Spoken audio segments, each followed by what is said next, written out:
মহাকুম্ভে একের পর এক দুর্ঘটনা, পদদলিত হয়ে বহুজনের মৃত্যু ঘটেছে, কি বলবেন? দেখুন, এত আমাদের হিন্দু ধর্মের আমাদের এত কোটি কোটি জনসমাবেশ, সেই ক্ষেত্রে মানুষের ধর্মীয় ভাবাবেগে তো আঘাত কারোরই দেওয়া যায় না। আর্টিকেলগুলো যেগুলো আমাদের সংবিধানের অনুচ্ছেদে আছে যে কাউকে আমরা ধর্মাচরণ করতে থেকে আমরা বাধাও দিতে পারি না, তো সেই ক্ষেত্রে সরকার সবসময় সেই ব্যবস্থা নিচ্ছে। সেই ক্ষেত্রে কোনো কিছু যদি আনইনটেনশনাল সেই জায়গায় হয়ে থাকে, আর মৃত্যু মিছিল শুধু কেন আজকে মহাকুম্ভে, এর আগেও কংগ্রেসের আমলেও আমরা জানি অনেক অনেক মৃত্যু হয়েছে, অনেক বেশি মৃত্যু হয়েছে।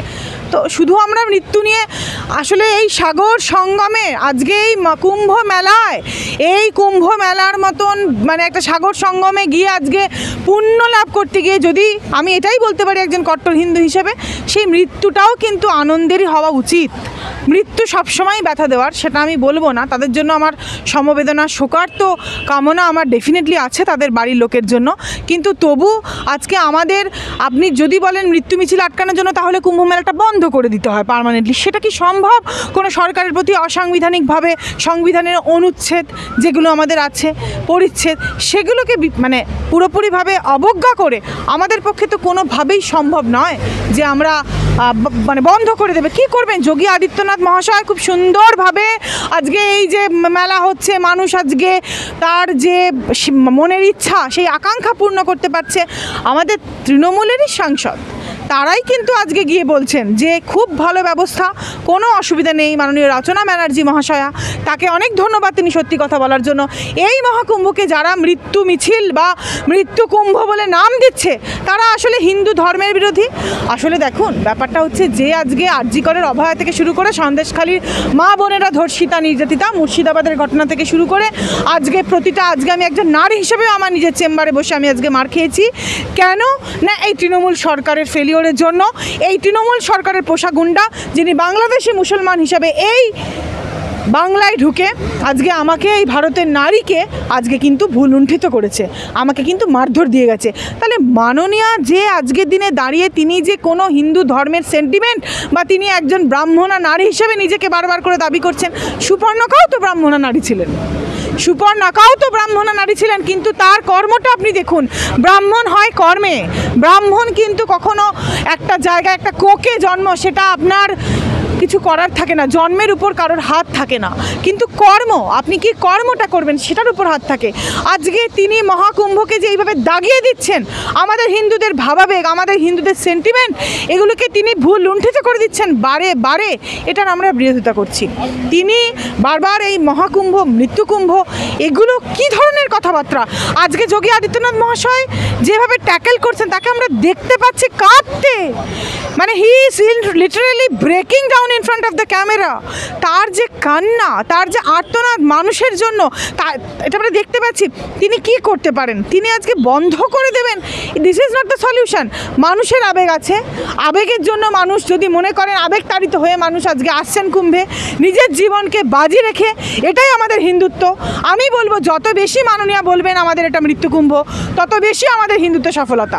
যত বেশি মাননীয়া বলবেন এটা মৃত্যু হিসাবে আজকে কুম্ভটাকে আজকে স্থাপিত করার চেষ্টা করা হবে, তত বেশি করে আমাদের হিন্দুদের নাম আজকে ইতিহাস তৈরি হয়েছে। 2025-এ আমাদের এই কুম্ভে আজকে স্বর্ণাক্ষরে লেখা থাকবে, স্বর্ণাক্ষরে লেখা থাকবে আমাদের কুম্ভ।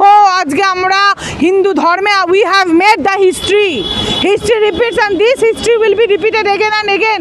এটা ঐতিহাসিক আমাদের এবারের কুম্ভ। আমি এটাই বলবো, আমার ধর্মের প্রতি, আমার সনাতনী ভাই বোনদের প্রতি সম্মান, শ্রদ্ধা, ভালোবাসা রেখে যাদের জীবন গেছে তাদের জন্য আমার অবশ্যই মানে তাদের বিদেহী আত্মা শান্তি পাক। কুম্ভে তাদের যেন কোনো রকম আজকে মানে তাদের ফ্যামিলিকে যেন সেই মেন্টাল স্ট্রেংথ পায় তারা এই দুঃখটাকে ওভারকাম করার জন্য। বাট স্টিল আলটিমেটলি এই কুম্ভ মেলা সবসময় পবিত্র, এটা আমাদের পবিত্র কুম্ভ মেলা, আমাদের হিন্দুদের সেন্টিমেন্ট, আমাদের সনাতনীদের ভাবাবেগ। কুম্ভ মেলায় পদদলিত হয়ে যে মৃত্যুর ঘটনা ঘটেছে, মুখ্যমন্ত্রী মমতা বন্দ্যোপাধ্যায় একে মৃত্যুকুম্ভ বলেছেন, কিন্তু 2 বছর আগে পানিহাটিতে দই চিড়ে উৎসবের ভিড়ের চাপে 7 জনের মৃত্যুর সময় তিনি কোথায় ছিলেন? মাননীয়া নিজের যে ফেলিওর সেগুলোকে ঢাকার জন্যই ব্যস্ত হয়ে আছেন। মাননীয়া কোনো সময় নিজের ফেলিওর, নিজের যে পুলিশ অপশাসন, আজকে ইউনিফর্ম পুলিশদেরকে তিনি সেই কুত্তা পোষার মতন করে পুষে রেখে তাদেরকে 12 মাসে 14 মাসে স্যালারি দিয়ে তাদেরকে দিয়ে তিনি এই কাজগুলো করিয়ে যাচ্ছেন। কন্টিনিউয়াস তিনি তার যে সরকারের ফেলিওর সেটা আমরা কোনোদিনই বলতে দেখি না। সরকারের ফেলিওর নিয়ে তিনি কোনোদিনই বলেন না। তার কারণ আজকে মাননীয় প্রধান বিচারপতি মহাশয় টি.এস. শিবন্নানম আমাদের অনারেবল কোর্টের, তিনি কিন্তু এটাই বলেছেন যে আপনারা শুধুমাত্র ভোটের রাজনীতি করছেন, আপনারা ভোটারদের বাঁচানোর চেষ্টা করছেন না। ছাপ্পা হোক বা রিগিং হোক বা যেভাবে হোক, শুধুই রাজনীতি। রাজনীতির বাইরে আপনারা কোনো কিছু ভাবছেন না মানুষের কল্যাণের কথা। মাননীয় তো মানুষের কল্যাণের কথা ভাবেন না। তাহলে আমাদের একটা অভয়া দেখতে হয়েছে। এরকম লাখো লাখো অভয়া আজকে বাংলার বুকে যাদের কেস রিপোর্টেডই হচ্ছে না। এরকম কেস যতগুলো মেয়ে অত্যাচারিতা হয়ে আসছে সামনে এগিয়ে, তাদের মুখ বন্ধ করে দিচ্ছে এই ধর্ষক সরকার। এই ধর্ষক সরকারের এই আমাদের মাননীয়া, তিনি আজকে আমাদের কি বিচার দিচ্ছেন? আজকে কামদুনি কেসের ক্ষেত্রে সিআইডি সমস্ত এভিডেন্স লোপাট করে দিয়েছে। এই মাননীয় পুলিশ মন্ত্রী থেকে আপনি এক্সপেক্ট করছেন যে পানিহাটির ঘটনার সময় পদদলিত হয়ে মারা যাওয়ার সময় মাননীয়া কেন কিছু করেননি? এখানে ওনার হাসপাতালে 20 স্যালাইন, ওনার ডাক্তাররা করাপ্টেড। তারা মানে আজকে সন্দীপ ঘোষকে আপনি দেখুন, সে কোটি কোটি টাকা কামিয়েছে, আজকে মাননীয়াকে বাঁচিয়ে গেছে কন্টিনিউয়াসলি। তার যত 2 নম্বরই যত সরকারের আজকে ফেলিওরগুলো সেগুলো দিনে দিনে ঢেকে গিয়েছে। যেই সরকারের বিরোধিতা করবে তাকে আপনি মিথ্যাভাবে ফাঁসিয়ে তার মুখ বন্ধ করে দেওয়া। আজকে সাবির আলী, আপনি ভাবুন, সে আজকে মেয়েদেরকে থ্রেট দিচ্ছে সরস্বতী পুজো বন্ধ করিয়ে দিয়ে, যে তাদেরকে ধর্ষণের থ্রেট দিচ্ছে। এই বাংলার কালচার ছি ন্যাক্কারজনক। এই মাননীয় মুখ্যমন্ত্রী থেকে কি আশা করেন? তিনি আজকে যেটা রং চড়িয়ে বলছেন, তার কাছে ডেটা আছে বুঝি। তিনি যে বলছেন কতগুলো লোক হয়েছে, তিনি যে বলছেন যে পদদলিত হয়ে মারা যাচ্ছেন, তাহলে দেখুন একটা ধর্মীয় স্থানে, এমন নয় যে মহাকুম্ভে প্রথম মানুষ পদদলিত হয়ে মারা যাচ্ছে, একটা ধর্মীয় স্থানে সবসময়ই পদদলিত হওয়ার চান্সেস থাকে। কারণ পুলিশ প্রশাসন সঠিক ব্যবস্থা নেওয়ার পরেও, সঠিক লিমিটেশনস রেস্ট্রিকশনস দেওয়ার পরেও কিন্তু এমন কিছু মানে খুব হ্যাপাজার্ড কোনো প্রসিডিং নেওয়া যায় না যেটার মাধ্যমে মানুষের ধর্মীয় ভাবাবেগটাতে আঘাত লাগবে। সেটা আবার আমাদের সংবিধানের বিরোধী হয়ে যায়। তাহলে আমাদের সংবিধান মোতাবেক যে একটা মানুষ তার ধর্মাচরণ করার জন্য, আপনি ভাবুন তো এই লোকগুলো, তাদেরকে যদি আটকে দেওয়া হয়, তাদের একবার এই কুম্ভ মানে এটা ঐতিহাসিক একটা সময়, সেই সময়টা মানুষকে কেউ বাধা দিতে কি পারে? ধর্মীয় ভাবাবেগে তো সেই ক্ষেত্রে আঘাত লাগে। তো সেই ক্ষেত্রে মাননীয়া যে কথা বলছেন সম্পূর্ণ ভুল। তার সরকারের ফেলিওর, সেটা ঢাকার চেষ্টা ছাড়া আর কিছুই নয়। মাননীয়া রাজনৈতিক সুবিধাবাদিতা নয়, মাননীয়া রাজনৈতিক সুবিধাবাদিতার যে রাজনীতি করেন মাননীয়া, সেটা কিন্তু মাননীয়া জানেন।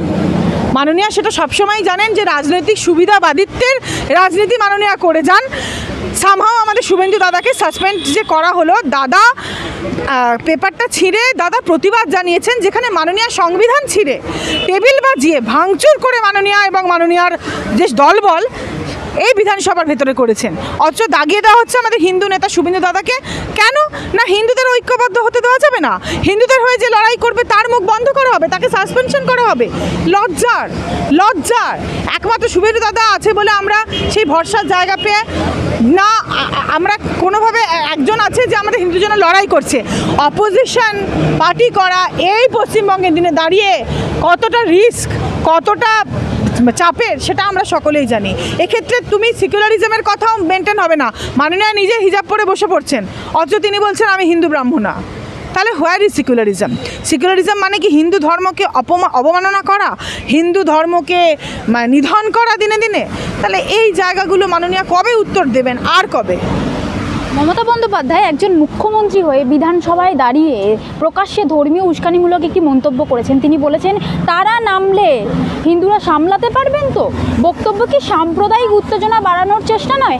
একজন শাসক হিসেবে তার দায়িত্ব কি রাজ্যের সব ধর্মীয় মানুষদের মধ্যে ঐক্য বজায় রাখা, নাকি বিভাজন সৃষ্টি করা? কীভাবে বলতে পারে? আমি এটাই বলবো মাননীয়াকে, মাননীয়া যে হুঙ্কারটা দিচ্ছেন যে আজকে যদি সংখ্যালঘুরা সকলে যদি রাস্তায় নামে তাহলে আপনি রাস্তায় বেরোতে পারবেন তো সাবধানে, এটা মাননীয় শুভেন্দু অধিকারী মহাশয়কে বলেছেন।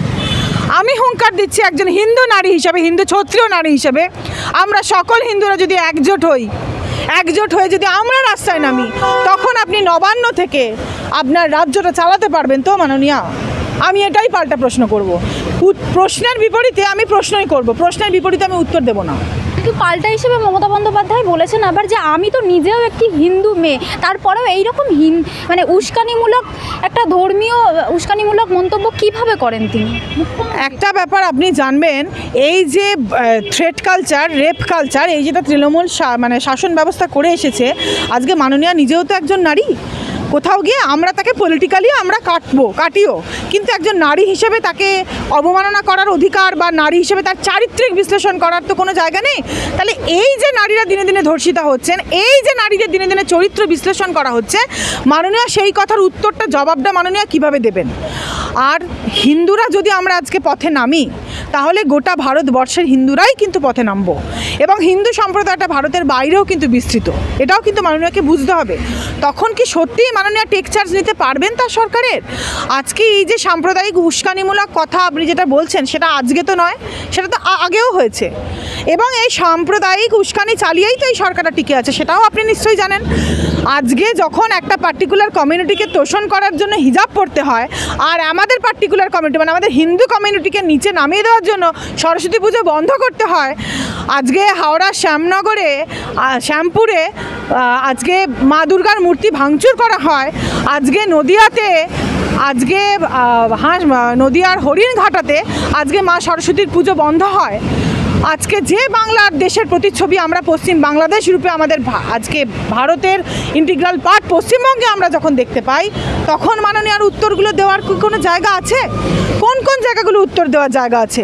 সাবির আলী যখন হিন্দু নারীদের ধর্ষণের হুমকি দেয়, তখন, যেখানে আমরা জানি স্টেট কিন্তু সাবির আলীকে ডিফেন্ড করছে, তার রাজ্যের মুখপাত্র মজুমদার মহাশয়, কি মজুমদার নামটা, যার নামে কন্টেম্প্ট হওয়া উচিত, জয়প্রকাশ মজুমদার, তাকে যখন আজকে তার নামে যখন কন্টেম্প্ট হওয়া উচিত, তিনি যখন আমাদের মাননীয় প্রধান বিচারপতিকে বলেন যে আপনি তো বিজেপির ধারক বাহক, মানে আরও, আমি তো এভাবে বলছি, মানে এতটা কন্টেম্পচুয়াস বলেন, মাননীয় জুডিশিয়ারির মুখ বন্ধ করে দিয়েছেন, কন্ট্রোল করছেন, কারণ উনি বসে বসে বলছেন আচ্ছা আপনারা তো আমাদের গাড়ি চাপেন, আচ্ছা আপনার রিটায়ারমেন্টের পরে বাঁচবেন কী করে, আচ্ছা আমার পুলিশে তো আপনাকে প্রোটেকশন দেয়, এগুলোকে জুডিশিয়ারিকে কোনোভাবেই প্রভাবিত করার চেষ্টা করা নয় মাননীয়। তাহলে আপনি আজকে কি বলছেন যে আজকে সংখ্যালঘুরা রাস্তায় দাঁড়ালে আপনি থ্রেট দিচ্ছেন, থ্রেট কালচারটাকে আপনি আউটগ্রো করছেন, মানে you are actually have implanted the threat culture, এবং সেটাকে আপনি নাওয়াডেজ আপনি সেটাকে আউটফ্লো করছেন, এটাই তো আপনি করছেন। এই আউটফ্লোয়ের দেখুন মানুষ জবাব দেবে, আমরা হিন্দুরা এত সহজে ছেড়ে দেব না। আজকে ধর্মের যে রাজনীতি বলছেন, রাজনৈতিক তোষামত, সেটা মাননীয়া করেন, সেটা বারবার প্রমাণ হয়ে গিয়েছে। সন্দেশখালীর মা বোন যারা, সেই মা বোনেদের দিনে দিনে নিপীড়িত করা, মা বোনেদের দিনে দিনে ধর্ষিতা করা, তাদেরকে রাত্রিবেলা ডেকে আমাদের মা বোনেদের দিনে দিনে অসম্মানিত করা, এইটাই তো তৃণমূল সরকারের কালচার। মাননীয়া তখন কি করছিলেন? মাননীয়া তখন একবারও কিন্তু সন্দেশখালী পৌঁছতে পারেননি, তাদেরকে বিচার দিতে পারেননি। আমরা দেখেছি আমাদের বাংলা মানে মা বোনেরা বাংলার, তারা কিন্তু বারবার করে আবেদন রেখেছেন যে আসুক, নাম ধরে তারা ডেকেছেন মাননীয়ার আসার জন্য, কিন্তু তারা করেননি। ন্যাক্কারজনক সরকারের ন্যাক্কারজনক রূপ, মাননীয়া কোনোভাবেই এই ডিফেন্স মেকানিজম পদ্ধতি নিয়ে মানে ঢাকতে পারবেন না। জয় শ্রীরাম।